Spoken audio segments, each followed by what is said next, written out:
আগামী 13ই মে বিজেপির কোমর ভাঙার হুঙ্কার দিলেন তৃণমূলের সর্বভারতীয় সাধারণ সম্পাদক অভিষেক বন্দ্যোপাধ্যায়। আসানসোল থেকে বিজেপিকে দফায় দফায় ভাঙার হুঁশিয়ারি দিলেন বিদায়ী সাংসদ। এদিন তিনি বলেন, 7 দফায় ভোট করেছে এরা। প্রথম দফায় কোচবিহার, আলিপুরদুয়ার ও জলপাইগুড়ির মানুষ এদের মাথা ভেঙেছে। দ্বিতীয় দফায় রায়গঞ্জ ও বালুরঘাটের মানুষ এদের ঘাড় ভেঙেছে। তৃতীয় দফায় মেরুদণ্ড ভেঙেছে মালদা, মুর্শিদাবাদ। চতুর্থ দফায় আপনারা কোমরটা ভাঙবেন। পঞ্চম দফায় হাওড়া, হুগলির মানুষ হাঁটু ভাঙবে। ষষ্ঠ দফায় মেদিনীপুর জঙ্গলমহলের মানুষ হাত ও কিনুই ভাঙবে। সপ্তম দফায় আমি আছি ডায়মন্ড হারবার থেকে ওদের ঔদ্ধত্য, অহংকার ও দম্ভকে চূর্ণ বিচূর্ণ করে দেব। এই গরিব বিরোধী, জনবিরোধী বিজেপি সরকারকে আগামী দিনে একটা ভোটও দেবেন না।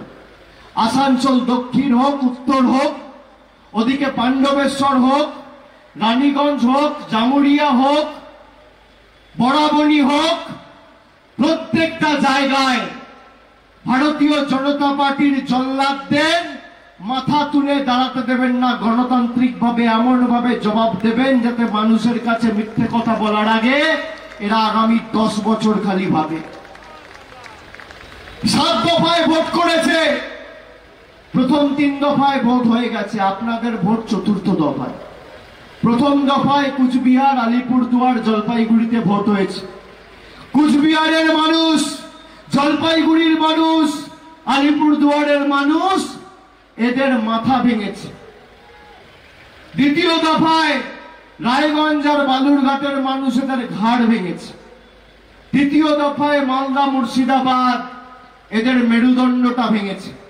চতুর্থ দফায় আপনারা কোমরটা ভাঙবেন। পঞ্চম দফায় হাওড়া, হুগলি হাঁটু ভাঙা হবে। ষষ্ঠম দফায় মেদিনীপুর জঙ্গলমহল হাত আর কনুই ভাঙা হবে। আর সপ্তম দফা তো আমি আছি ডায়মন্ড হারবার, ঔদ্ধত্য, অহংকার আর দম্ভ ভেঙে চূর্ণ বিচূর্ণ করে এদের বিসর্জন সুনিশ্চিত করতে হবে। 13 তারিখ আপনারা ভোটটা দেবেন। আজকে খুঁটি পুজোটা 10 তারিখ করে দিয়ে গেলাম এই আসানসোলের মাটিতে। 13 তারিখ অষ্টমীর অঞ্জলি আপনারা গিয়ে ভোটটা দেবেন। আর 4 তারিখ যখন ভোট বাক্স খুলবে, দিল্লির পদ্ম ফুলের নেতারা চোখে সর্ষে ফুল দেখবে, এদের বিদায় আসন্ন।